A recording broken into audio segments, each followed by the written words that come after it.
제목을 같이 따라해 봅시다. 회개가 먼저입니다. 회개가 먼저입니다.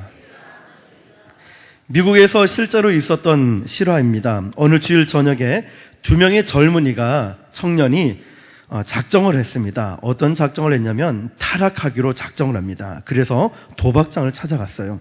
그런데 공교롭게도 이 도박장 옆에는 교회가 있었는데 교회 입구에 오늘 설교 제목이 붙어 있던 것입니다. 그래서 주일 설교 제목을 보니까 죄의 삭은 사망이다 쓰여 있었습니다. 그 글귀를 보자마자 한 청년의 마음에 갑자기 죄의식이 느껴지기 시작했습니다. 그런 다른 친구에게 야, 오늘 우리 도박장에 가지 말고 교회에 가자라고 말을 했습니다. 그러자 옆에 있는 다른 친구는 아니, 한번 결심했으면 가야지 교회라니 무슨 소리야 말하면서 단번에 거절했습니다. 결국 한 사람은 처음 결심한 대로 도박장을 갔고 다른 한 친구는 교회로 들어갔습니다. 그날 교회에 가서 예배 드린 이 청년은 설교 말씀을 듣고 예수 그리스도를 구주로 영접하고 새 사람으로 거듭나는 체험을 했습니다. 그때 회심한 청년은 그로부터 30년 지난 후에 미국의 대통령으로 취임하게 됩니다. 그가 바로 미국의 유명한 클리브랜드 대통령입니다. 그가 대통령을 취임하는 그 순간에 30년 전에 도박장을 선택했던 또 다른 친구 한 사람은 감옥에서 자신의 친구가 대통령으로 취임하는 기사를 보게 됩니다. 그는 친구의 취임 소식을 듣고 가슴을 치며 후회했습니다. 왜냐하면 과거의 한순간의 선택이 자신의 삶을 얼마나 다르게 만들었는가를 깨달았기 때문입니다. 예전에 우리는 TV 광고에서 이런 게 있었습니다. 한 번의 순간의 선택이 10년을 좌우한다. 그런데 우리 인생에서 어떤 선택을 하느냐에 따라서 영원히 좌우된다는 것입니다. 클리브랜드 대통령이 도박장과 교회 사이에 한쪽을 선택해야만 하는 어려운 갈등에 놓여 있었던 것처럼 우리에게도 영원한 생명과 영원한 죽음 사이에서 선택해야 하는 끊임없는 갈등에 놓이게 됩니다. 우리는 그럴 때마다 하나님이 저와 여러분에게 기대하시는 그 올바른 선택을 할 수 있기를 예수님의 이름으로 축복합니다. 자, 오늘 본문에 돌아와서 보면은 해골이라고 불려지는 갈보리 산 언덕에 3개의 십자가가 세워져 있었습니다. 그 중앙에는 예수 그리스도의 십자가, 양쪽 좌우에는 강도들의 십자가가 나란히 세워져 있었습니다. 마태와 마가는 이를 보고 행악자, 악을 행하는 사람이라고 부르고 있습니다. 오늘 본문 41절을 보니까 우리는 우리가 행한 일에 상당한 보응을 받는 것이니 이에 당연하거니와 이 사람이 행한 것은 옳지 않은 것이 없느니라 하고, 이들의 부르짖음을 보면은 이 양쪽에 있던 두 강도는 자기들이 범죄했다는 사실을 충분히 알고 있었습니다. 그래서 어떤 사람들은 십자가에 달린 이 두 사람의 강도가 공범이었다 생각하기도 하고, 또 그들의 이름이 한 사람은 다이스마스, 한 사람은 가이스마스라고 전해 내려오고 있습니다. 교회사에 의하면은 이 두 강도가 가까운 친척이라고 하는 기사도 있습니다. 이 두 사람은 성질이 굉장히 포악했습니다. 강도질하다가 체포되어서 법정에서 사형 선고를 받았습니다. 이 두 사람은 함께 십자가를 지고 골고다 언덕에 올라왔습니다. 그래서 예수님의 십자가 좌우편에 달렸습니다. 마태복음 27장 44절에 보면 함께 십자가에 못 박힌 강도들도 이와 같이 욕하더라. 또 이 동일한 장면을 마가복음 15장 32절에는 함께 십자가에 못 박힌 자들도 예수를 욕하더라 기록하고 있습니다. 그들이 처음 십자가에 달렸을 때 했던 말과 행동을 보면은 예수님을 함께 욕하고 비방하고 저주했습니다. 그런데 여러분, 이 두 사람은 가까운 거리에서 너무나 비슷한 인생을 살아왔던 강도들이었습니다. 그런데 갑자기 한순간에 동이 서에서 먼 것처럼 이 똑같이 왔던 이 두 강도가 완전하게 달라지는, 완전하게 멀게 하는 사건이 골고다 언덕 십자가에서 일어났다는 사실입니다. 이 둘 중에 한 강도의 마음이 달라지기 시작했습니다. 오늘도 이 말씀을 들으면서 어떤 분은 그냥 예배 시간을 때우기 위해서 있거나 다른 생각하고 핸드폰을 만지면서 기사 검색하는 분이 계실 거고, 어떤 분은 정말 은혜를 받고 나에게 회개의 역사가 일어나서 새로운 역사가 일어나야 되겠다라는 사모하고 있는 분들 계실 겁니다. 오늘 저는 한 강도의 마음이 달라졌던 것처럼 저와 여러분도 오늘 하나님의 말씀을 듣고 이 말씀의 역사하심으로 여러분의 심령이 변화가 있기를 주님의 이름으로 축복합니다. 이 변화가 마침내 이 사람을 낙원까지 데리고 갔습니다. 이제는 낙원과 음부, 천국과 지옥, 만날 수 없는 거리가 이 두 사람 사이에 생겨났습니다. 한 강도의 사건은 이 회개와 구원의 가장 아름다운 사실을 전하고 있습니다. 죄인인 강도의 이 마음에서 일어난 회개의 변화를 보십시오. 삶이 비슷해 보였던 그 사람이었어요. 이 두 강도는 똑같이 비슷한 그런 죄를 범했고 그런 상황이 있음에도 불구하고 한 강도에게 일어났던 회개의 변화가 나중에는 이 둘이 영원히 만날 수 없는 간격으로 갈라 놓았습니다. 회개하고 구원받은 이 강도도 다른 강도와 마찬가지로 똑같이 저주받았던 죄인이었습니다. 우리 모두도 똑같은 죄인인 것처럼 조금 전만 해도 그 강도는 똑같이 예수님을 비방했고 그 예수님을 욕했던 사람이 이제는 변화가 돼서 그 입술에서 예수님을 변호하기 시작했습니다. 그의 언어가 바뀌기 시작했다는 거예요. 내가 메시아이거든 그 십자가에서 내려와서 우리를 구원하라, 이렇게 외쳤습니다. 이 말은 예수님을 야유하고 조롱하는 말입니다. 이 강도의 입에서 네가 메시아라면서 그러면 십자가에서 내려와서 우리 좀 구원해봐, 야유하고 있다는 거예요. 조롱하고 있다는 겁니다. 그런데 그런 입술에서 자기의 영혼을 구원해달라고 외치는 말로, 아름다운 언어로 바뀌었다는 겁니다. 예수여, 당신의 나라에 임하실 때에 나를 기억하소서, 바뀌었다는 것입니다. 그 언어, 이 한 강도의 태도, 그리고 예수 그리스도에 대한 관점, 구원관이 완전히 한순간에 송두리째 변화되는 역사가 일어났다는 것입니다.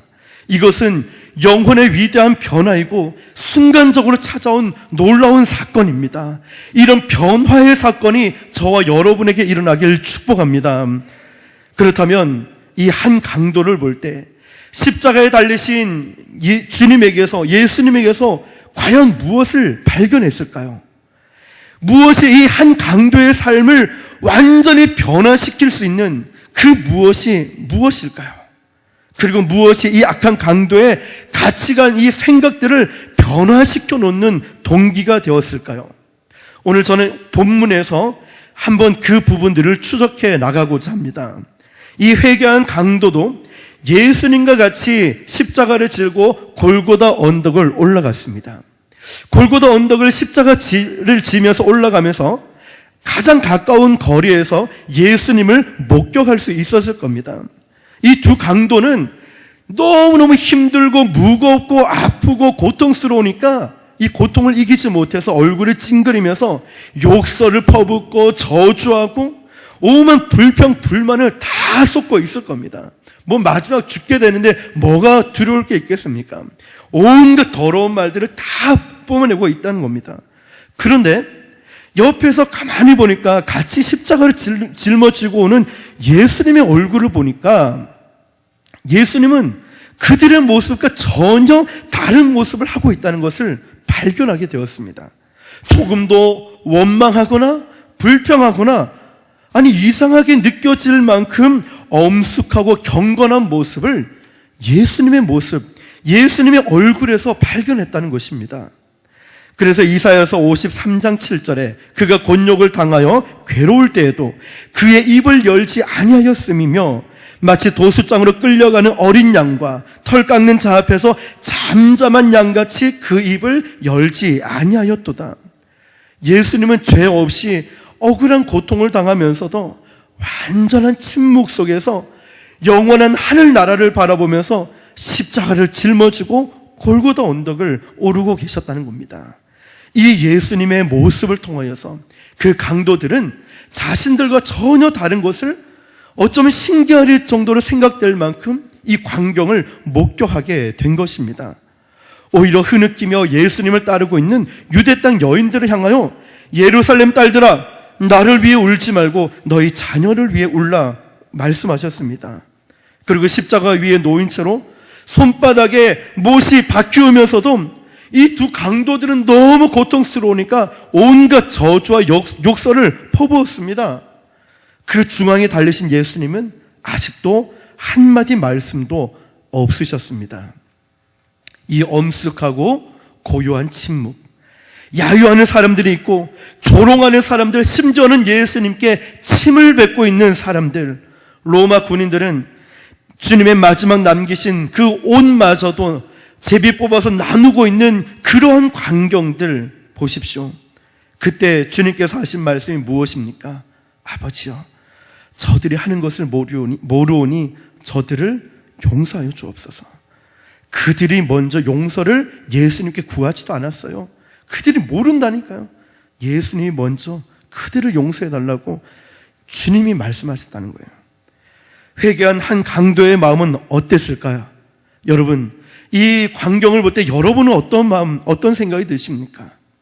회개한 한 강도의 마음은 그가 지금까지 봐왔던 예수님이 아니라 전혀 다른 예수님의 모습을 발견할 수 있었습니다.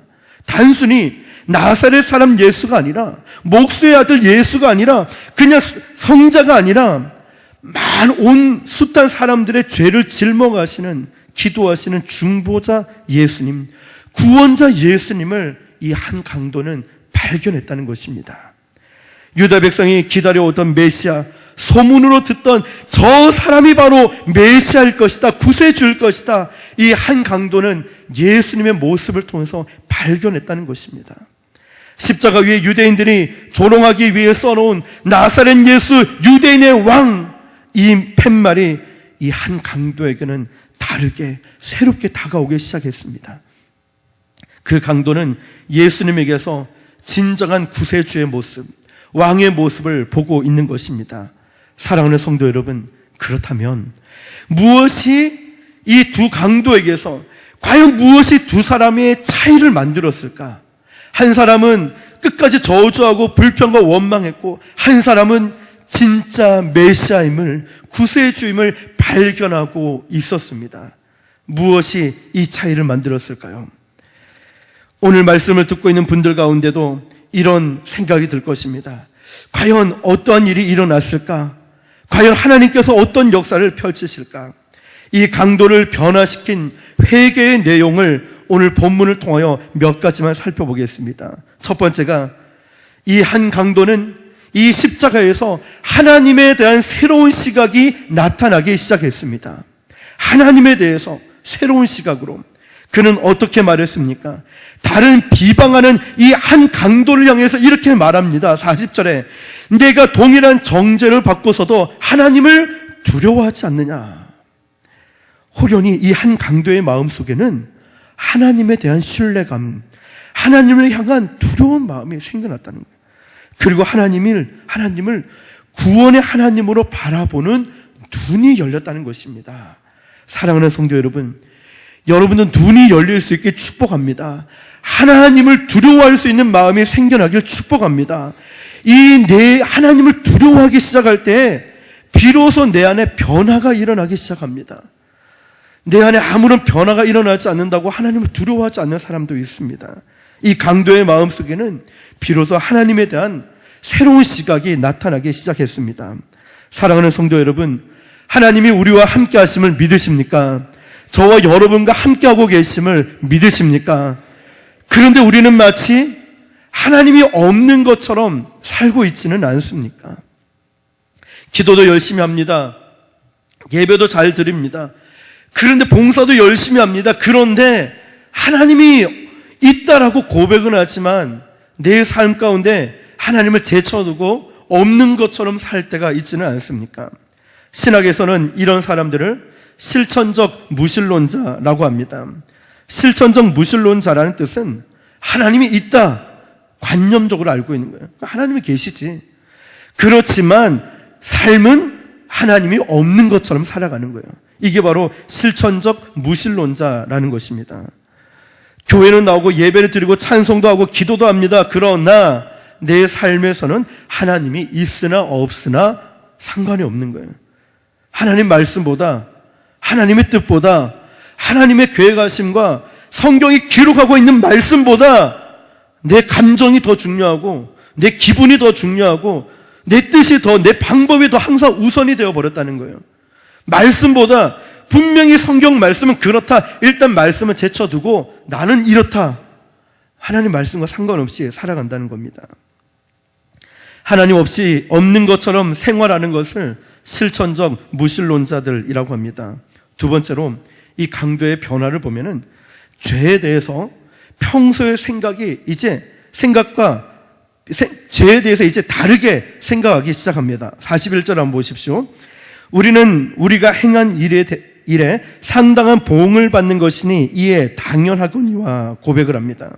그러니까 이 한 강도는 지금 뭐라고 하냐면 우리는 처형을 받는 것이 마땅하다. 우리가 죄를 지었으니까 당연히 형벌을 받아야지 마땅하다 합니다.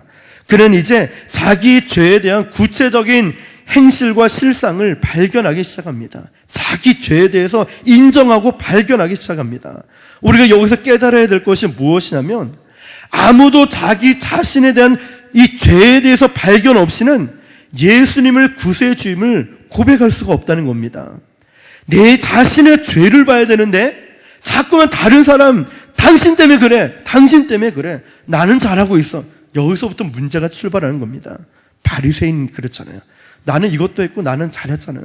그런데 저 사람은 그렇지 않잖아요. 이게 여기서부터 문제가 출발한다는 겁니다. 내 자신에 대해서 죄를 발견할 수 있어야 우리는 비로소 예수 그리스도가 구세주임을 발견할 수가 있습니다.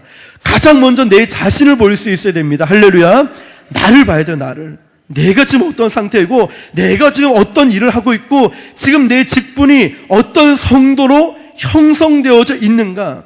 신앙의 연수가 높고 직분이 높고 봉사 많이 하고 헌금 많이 하고 이게 아니라 하나님 앞에서 내가 어떤 성도로 만들어져 가고 있는가. 하나님 앞에서 우리 순복음 안락교회가 어떤 교회로 지금 만들어져 가고 있는가. 하나님 앞에서 내 자신을 가장 먼저 볼 수 있기를 축복합니다. 세상에는 세 종류의 사람이 있다고 하죠. 남자, 여자, 그리고 아줌마. 요즘 본 남자, 여자, 그리고 군인이라고도 하죠. 파스칼은 이 세상에 있는 모든 인간을 크게 두 부류로 구분할 수 있다고 합니다. 잘 아시죠? 자기가 죄인이면서도 그것을 알지 못하는 사람이 있고 자기가 죄인인 것을 절실히 깨닫고 있는 사람이 있다. 죄인이면서 죄인이라는 것을 알지 못하는 사람은 희망이 없는 죄인이고 죄인인 것을 절실하게 깨닫고 있는 사람은 희망이 있는 죄인이라는 것입니다. 그런데 이 한 강도를 보십시오. 자기 자신의 죄를 절실하게 깨닫기 시작했습니다. 내가 받아야 할 형벌은 이 처형은 마땅한 것이다. 나는 하나님의 저주를 피할 수 없는 죄인이다. 이 발견 앞에서 자기를 죄와 저주에서 해방할 수 있는 분으로 예수 그리스도를 바라보기 시작했습니다. 그리고 세 번째 변화를 보면 이 강도에서 기독관의 변화가 일어나기 시작했습니다. 이 강도는 주님을 바라보면서 이렇게 외칩니다. 이 사람이 행한 것은 옳지 않은 것이 하나도 없느니라. 너무나도 완전하고 명백한 예수 그리스도의 의로우심을 이 한 강도가 고백하고 있습니다. 헬라어에서 이 사람이 행한 것은 옳지 않은 것이 없도다라는 이 뜻은 이 사람은 절대적으로 틀린 것이 없다라는 뜻이 됩니다. 완전히 의로우신 분, 그리고 완전히 선하신 분, 불의한 자를 대신해서 그분이 죄를 짊어지고 가장 흉악한 모습으로 십자가에서 달린 것을 이 강도가 발견한 것입니다. 가장 의로운 분이, 가장 선하신 우리 예수님께서 불의한 자를 대신해서, 저와 여러분들을 대신해서 십자가에 달린 것을 발견했습니다. 요한일서 3장 5절에 이렇게 말씀하고 있습니다. 그가 우리 죄를 없애려고 나타나신 것을 너희가 아나니 그에게는 죄가 없느니라. 그는 주님을 바라보면서 이렇게 외칩니다. 이 사람은 절대적으로 틀린 것이 없다라고 외칩니다. 그가 변화되기 시작합니다. 네 번째, 가장 중요한 것이 무엇이냐면 구원관이 변화되기 시작합니다. 여러분, 어떻게 구원받을 수 있다 생각하십니까? 저는 순환 전도대 모임을 하면 가장 기본이고 기초가 되는 것 같아 보이지만 물어봅니다. 어떻게 천국 갈 수 있다 생각하십니까? 어떻게 구원받을 수 있다 생각하십니까? 물어봅니다. 여러분, 이것을 왜 물어보냐면 너무나 지극히 당연하고 알기 때문에 잊고 살고 대답 못할 때가 있다는 거예요. 어쩌면 많은 사람들이 구원의 근거로 자기 자신을 의지하고 있습니다. 내가 이렇게 선하게 살았으니까, 도덕적으로 문제없고 또 윤리적으로 삶을 살았으니까, 내가 좀 잘 사니까, 그래서 내가 건축원금과 각종 헌금을 많이 냈으니까 하나님이 나를 좀 봐주시지 않을까, 이런 생각들. 내가 이만큼 활동하고 이만큼 열심히 봉사를 했으니까 하나님이 나를 좀 봐주시지 않을까, 이런 생각이 마음 밑바닥에 깔려 있다는 거예요. 내가 뭐 사명 좀 내려놓고, 내가 직분을 좀 내려놓고 예배 좀 잠시 쉰다고 문제 있을까? 뭐 내가 그동안 평생 봉사하고 열심히 했는데 하나님이 좀 봐주시지 않을까 생각한다는 거예요. 그런데 이 강도는 마지막 순간에 이렇게 외칩니다. 예수여, 당신의 나라에 임하실 때에 나를 기억하소서. 이 강도는 구원의 주님은 한 분밖에 없다는 사실을 깨닫고 주님 앞에 모든 것을 고백하고 있는 강도의 모습을 보십시오. 여러분, 믿음이라는 단어는 맡긴다는 뜻입니다. 신앙이라는 것은 다른 말로 하면은 맡긴다는 거예요. 여러분의 삶을, 여러분의 문제를, 모든 것을 맡긴다는 뜻입니다. 자신의 영혼을 맡긴다는 것입니다. 우리 주님을 한번 보십시오. 하나님 앞에 예수님 자신의 영혼을 맡기시는, 십자가의 모든 것을 맡기시는 결단을 통해서 예수님의 생애를 마치는 것을 볼 수 있습니다. 사랑하는 성도 여러분, 여러분은 하나님을 전적으로 의지하고 계십니까? 여러분 정말 주님만을 신뢰하고 의지하고 계십니까? 그 하나님은 살아계신 하나님이십니다. 그 하나님은 지금도 어제나 오늘이나 변함없이 동일한 하나님이심을 믿으시길 바랍니다. 즐거우나 기쁠 때나 슬플 때나 어떤 어려움이 있다 할지라도 우리 하나님은 함께하고 계십니다. 그 하나님, 우리가 그 하나님을 의지하고 그 하나님을 붙들 때마다, 하나님 편에 있을 때마다 하나님께서는 가장 선한 것으로 우리들에게 채워주심을 믿으시길 바랍니다. 하나님을 전적으로 의지하십시오. 아무리 교회로 오래 다니고 신앙의 배경이 좋다 하더라도, 그런 것이 아무리 우리에게 훌륭하다 하더라도 그러한 배경이 우리를 그리스도인이라고 고백할 수 있는 근거가 되지 않습니다. 내가 아무리 좋은 직분을 갖고, 아무리 우리가 3대, 4대 때 예수를 믿고, 내가 아무리 오랫동안 교회 다니고 봉사를 할지라도 이러한 배경들, 이러한 것들 때문에 내가 그리스도인이다 라고 말할 수 있는 근거가 없다는 거예요. 무엇일까요? 그러면 무엇이 우리를 그리스도인이라고 고백할 수 있는 근거가 되겠습니까? 아시죠, 여러분? 예수 그리스도를 경험하는 것입니다. 할렐루야. 예수님을 경험하는 자만이 나는 진정한 크리스찬이다, 그리스도인이다라고 말할 수 있습니다. 예수님을 경험해야 됩니다. 사랑하는 성도 여러분, 여러분이 예수님을 경험하셨습니까? 여러분은 성령님을 경험하셨습니까? 예수님을 인격적으로 만나셨습니까?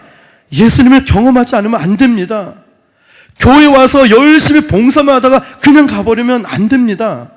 한 번을 예배 드리더라도, 찬양 한 소절을 부르더라도 은혜롭게 간절한 마음으로 고백하는 마음으로, 사람이 아니라 하나님만을 영광 받아 주십시오, 그 가슴에서 우러나오는 그 뜨거운 마음이 있어야 된다는 겁니다.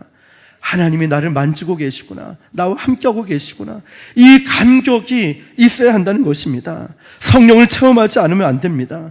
예수님에 대한 개인적인 체험 없이, 개인적으로 주는 나의 하나님이십니다, 나는 주님밖에 없습니다, 이런 개인적인 고백이 없으면 안 된다는 것입니다.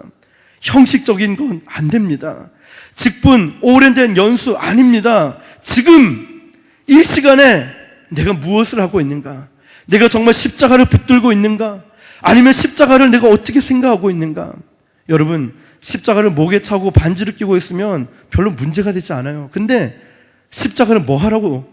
짊어지라고 했잖아요. 십자가를 지고 나를 쫓으라 말씀하셨잖아요. 십자가를 등에 지면 무거워서 싸울 수가 없습니다. 십자가는 지라고 있는 겁니다. 십자가가 본질입니다. 예수님의 본질이 아닌 것은, 다른 것은 헛된 것입니다. 마지막으로 하나님 나라에 대한 믿음의 고백이 있어야 됩니다. 이 강도의 고백을 들어보십시오. 예수여, 당신의 나라에 임하실 때의 나를 기억하소서. 이 강도는 이 땅에 하나님 나라가 임한다는 것을 믿었습니다. 짧은 한순간에 일어난 이 놀라운 변화의 고백을 보십시오. 짧은 한순간이었습니다. 그런데 그 영혼이 송두리째 완전히 변화되는 이 놀라운 장면을 한번 보십시오. 처음에는 똑같이 비방하고 저주하고 욕했던 죄인이었습니다. 죄인. 그러나 이는 희망 있는 죄인이잖아요. 그 주님을 만나고 나서 삶이 완전히 변화됐습니다. 이 강도가 나에게 높은 자리를 하나 주십시오, 나에게 많은 물질을 좀 주십시오 원하지 않았습니다. 그가 원하는 것은 한 가지였습니다. 무엇입니까? 하나님 앞에 기억되길 원합니다. 사랑하는 성도 여러분, 정말 우리가 하나님 앞에 기억되는 거 원치 않습니까? 하나님이 알아주신다면, 하나님이 나와 함께하고 계신다면, 내가 무엇이라도, 내가 조금 어렵고 억울하고 힘든 일을 당해도, 내가 조금 손해를 본 듯 해도, 내가 조금 없어 보이고 좀 그런 일이 있다 할지라도 하나님이 기억하시면, 우리 주님이 기억하면 그걸로 된 것 아닙니까? 내가 많은 것을 누리고 좋은 직분을 갖고 사회에서 많은 것을 누려도 하나님이 계시지 않으면 그거 어떡합니까? 내가 열심히 봉사 충성했는데 금이나 은 같은 보석으로 되어 타지 않을 텐데 지푸라기 같은 걸로 돼서 불 한번 확, 고난이라는 불을 확 질렀을 때 다 타고 없어서 그 니를 위해서 했지 나를 위해서 했느냐, 하나님이 기억하지 않는다면, 여러분 우리 교회는 30년, 40년, 50년 얼마나 오랫동안 신앙생활 하신 분들 계십니까? 근데 우리 주님이 기억하지 않는다면 얼마나 마음 아프겠습니까? 이 강도가 물질도 아니었어요. 뭐 벼슬 달라 아니었습니다. 단지 그는 하나님 앞에 기억되기만을 원했습니다. 구원받기를 간절히 바라고 있었습니다. 이 절실한 고백 속에서 이 한 강도는 예수 그리스도를 구원의 주님으로 의지하면서 그 영혼을 드리고 있는 이 회개한 강도를 향해서 예수님이 어떻게 응답하시는지 아십니까? 43절을 보니까요, 예수께서 이르시되 내가 진실로 내게 이르노니 오늘 내가 나와 함께 낙원에 있으리라 하시니라. 여러분 39절을 한번 보면요, 아주 대조적입니다. 대조적으로 달린 행악자 중 하나는 비방하여 이르되 네가 그리스도냐, 그리스도가 아니냐, 너와 우리를 구원하라. 야유했어요, 조롱했어요, 비방했어요. 근데 우리 주님은 아무 말씀 안 하셨어요. 말씀하지 않으셨어요. 그러나 여러분, 회개한 이 강도를 향해서는 우리 주님이 고개를 돌리셨어요. 회개한 강도를 향해서 우리 주님은 얼굴을 틀어서 이 강도에게 말씀하셨습니다. 오늘 내가 나와 함께 낙원에 있으리라. 저주하고 야유하고 비방할 때 우리 주님은 아무런 말씀하지 않으셨습니다. 그러나 회개한 강도를 향해서 우리 주님은 얼굴을 돌리며 말씀하셨습니다. 요한복음 9장 31절에 하나님이 죄인의 말을 듣지 아니하신다라고 말씀하고 있습니다. 죄인은 아무리 소리쳐도 그 기도가 하나님께 들리지 않습니다. 회개하지 않는 강도가 내가 그리스도거든 우리를 구원하라, 이것은, 그 기도는 참된 기도가 아니었습니다. 그것은 야유였고 그냥 소리를 친 거고 조롱하는 소리였습니다. 아니, 그것이 설령 기도였다 할지라도 회개하지 않은 사람의 기도는 오늘 본문 말씀 보듯이 하나님이 듣지 않으십니다.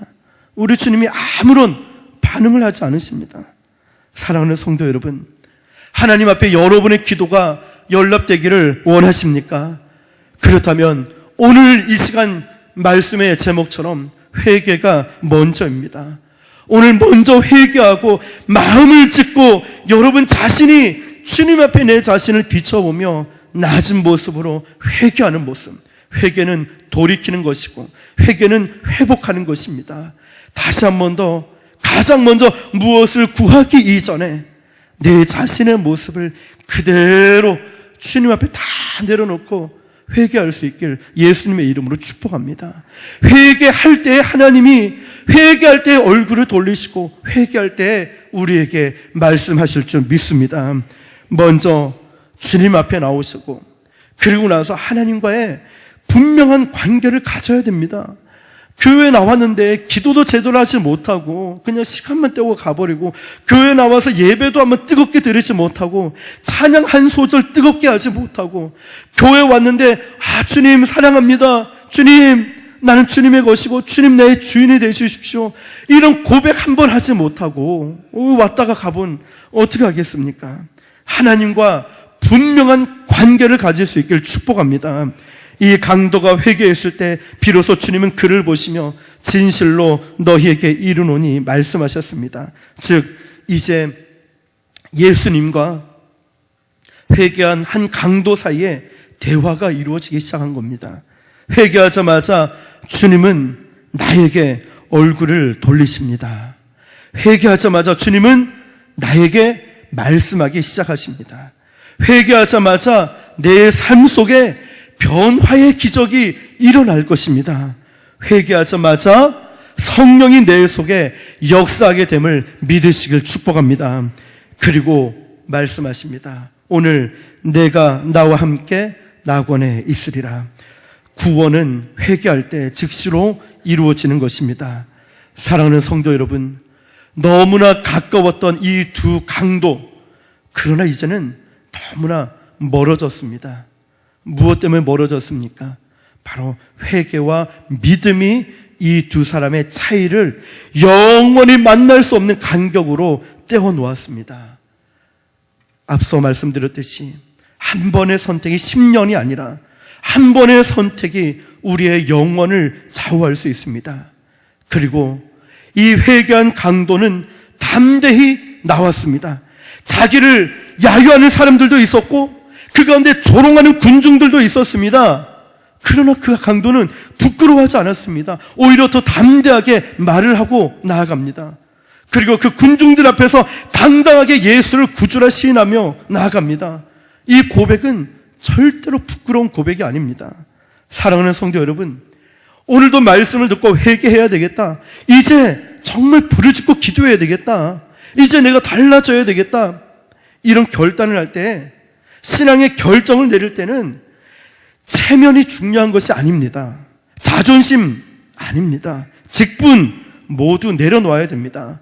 신앙의 결정을 할 때는 자존심, 체면, 직분 모든 것을 내려놓고 당당하게, 담대하게 주님 앞에 나아갈 수 있길 축복합니다. 그는 수많은 군중들 앞에 공개적으로 고백합니다. 예수여, 당신의 나라가 임할 때에 나를 구원해 주십시오. 그때 주님은 말씀하십니다. 오늘 내가 나와 함께 낙원에 있으리라. 오늘 회개한 강도의, 이 한 강도의 놀라운 사건 앞에서 여러분의 고백은 무엇입니까? 오늘 이 하나님의 말씀 앞에 여러분의 결단은 무엇입니까?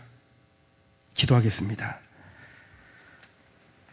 살아계신 하나님, 오늘도 회개한 한 강도의 모습을 바라봅니다. 회개하지 않고 아무리 소리쳐 외쳤을 때